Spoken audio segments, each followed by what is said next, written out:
India ഒരു സമാധാനപ്രിയമായ രാജ്യമാണ് എന്നത് ലോകം മുഴുവനും കാണുന്നതും അറിയുന്നതുമാണ്. എന്നാൽ സമാധാനത്തിനു വേണ്ടി നമ്മുടെ ശക്തി നമുക്കും പ്രകടിപ്പിക്കാൻ കഴിയണം. അന്തരിച്ച മുൻ പ്രധാനമന്ത്രിയായിരുന്ന അടൽ ബിഹാരി വാജ്പേയിയുടെ വാക്കുകളാണിത്. ഇന്ത്യൻ മഹാസമുദ്ര മേഖലയിൽ ഇന്ത്യ ആദ്യമായി ഈ തത്വം പിന്തുടരുന്നു. വളരെക്കാലം മുൻപ് ഇന്ത്യൻ മഹാസമുദ്രവും ഇന്ത്യയും മനുഷ്യരുടെ പര്യായങ്ങളായിരുന്ന ഒരു കാലമുണ്ടായിരുന്നു. ഇന്ത്യൻ മഹാസമുദ്രം ഇന്ത്യയുടേത് മാത്രമാണെന്നായിരുന്നു അന്നത്തെ പൊതുധാരണ. മേഖലയിലെ വ്യാപാരത്തിലൂടെയും നാവികസേനയിലൂടെയും ഇന്ത്യ ഇത് ഉറപ്പിക്കുകയും ചെയ്തു. എന്നിരുന്നാലും കഴിഞ്ഞ ഏതാനും പതിറ്റാണ്ടുകളായി മറ്റ് ശക്തികൾ, പ്രത്യേകിച്ച് ചൈന, ഇന്ത്യൻ മഹാസമുദ്ര മേഖലയിലെ ഇന്ത്യയുടെ ആധിപത്യത്തെ വെല്ലുവിളിക്കുന്നതിനാൽ ചിത്രങ്ങൾ മാറിയിരുന്നു. അതായത് ദക്ഷിണ ചൈന കടലിലെ പോലെ ഒരു വിചിത്രമായ സമുദ്ര സംഘർഷം ചൈന ഈ മേഖലയിൽ ആരംഭിച്ചു. എന്നാൽ ഇത്തവണ ഇന്ത്യ ഇന്ത്യൻ മഹാസമുദ്ര മേഖലയുടെ മേൽക്കോയ്മ ഉറപ്പിക്കുകയാണ്. ഇന്ത്യൻ മഹാസമുദ്ര മേഖലയിൽ തെക്കൻ ചൈന കടലിലെ പോലെയുള്ള സംഘർഷങ്ങൾ ആവർത്തിക്കാൻ ചൈന ശ്രമിച്ചിരുന്നു. ലോകം മുഴുവൻ ചൈനയെ ഭയക്കുമ്പോൾ ചൈനയുടെ യുദ്ധ താൽപ്പര്യത്തെ തകർത്ത് ഇന്ത്യ ശക്തമായ സന്ദേശമാണ് നൽകിയത്. ഇന്ത്യയുടെ എതിർപ്പിനെ തുടർന്ന് ശ്രീലങ്കൻ പ്രസിഡന്റ് റനിൽ വിക്രമസിംഗെ ചൈനീസ് സൈനിക കപ്പലിൻ്റെ വരവ് മാറ്റിവെക്കാൻ ചൈനയോട് ആവശ്യപ്പെട്ടു. ഹമ്പൻതോട്ട തുറമുഖം ചൈനയ്ക്ക് ലീസിന് നൽകിയിട്ടുണ്ടെങ്കിലും അത് തന്ത്രപ്രധാനമാക്കാൻ ചൈനയെ ശ്രീലങ്ക അനുവദിക്കില്ലെന്ന് അദ്ദേഹം വ്യക്തമാക്കുകയും ചെയ്തു. ഈ നയതന്ത്രം വഴി ഇന്ത്യ ചൈനയ്ക്ക് അവരുടെ സ്ഥാനം കാണിച്ചു കൊടുക്കുക മാത്രമല്ല, അയൽ രാജ്യത്തെ ചൈനയുടെ തന്ത്രത്തിൽ വീഴാതിരിക്കാൻ പ്രേരിപ്പിക്കുകയും ചെയ്തു.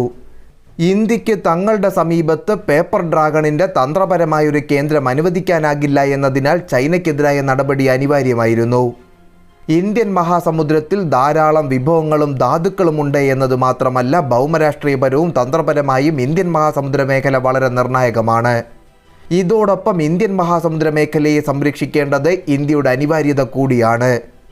ഇന്ത്യക്ക് 7516 കിലോമീറ്റർ തീരപ്രദേശവും 2.03 ദശലക്ഷം ചതുരശ്ര കിലോമീറ്റർ വിസ്തൃതിയുള്ള ഒരു പ്രത്യേക സാമ്പത്തിക മേഖലയുമുണ്ട്.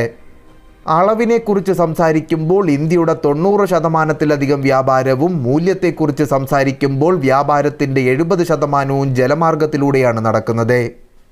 ഇന്ത്യൻ മഹാസമുദ്ര മേഖലയിലെ മറ്റ് രാജ്യങ്ങളുടെ സുരക്ഷാദാതാവാണ് നിലവിൽ ഇന്ത്യ. അതിനാൽ ജലത്തിലെ ഇന്ത്യയുടെ ഉറച്ച സാന്നിധ്യം ഇന്ത്യക്ക് മാത്രമല്ല, മുഴുവൻ ലോകത്തിനും അത്യാവശ്യമാണ്. ഇന്ത്യൻ മഹാസമുദ്ര മേഖലയിൽ ഏഷ്യ, കോണ്ടിനെൻ്റൽ ആഫ്രിക്ക, ഇന്തോനേഷ്യൻ ദ്വീപസമൂഹം, മറ്റു ദ്വീപരാഷ്ട്രങ്ങൾ എന്നിവ ഉൾപ്പെടുന്നു. പ്രതിരോധ ഇടപാടുകൾ സംബന്ധിച്ച് ഫിലിപ്പൈൻസ്, മലേഷ്യ, വിയറ്റ്നാം എന്നിവരുമായി ഇന്ത്യ ചർച്ചകൾ നടത്തി വരുന്നതിനാൽ ഇന്ത്യൻ മഹാസമുദ്ര മേഖലയിൽ സൈനിക ബന്ധങ്ങൾ വർദ്ധിക്കുകയും ചെയ്യുന്നു. നയതന്ത്രം കടുപ്പേറിയതാണെങ്കിലും നയതന്ത്ര തത്വങ്ങളിലൂടെ മാത്രം ലക്ഷ്യങ്ങൾ കൈവരിക്കുന്ന തിരക്കിലാണ് നിലവിൽ ഇന്ത്യ.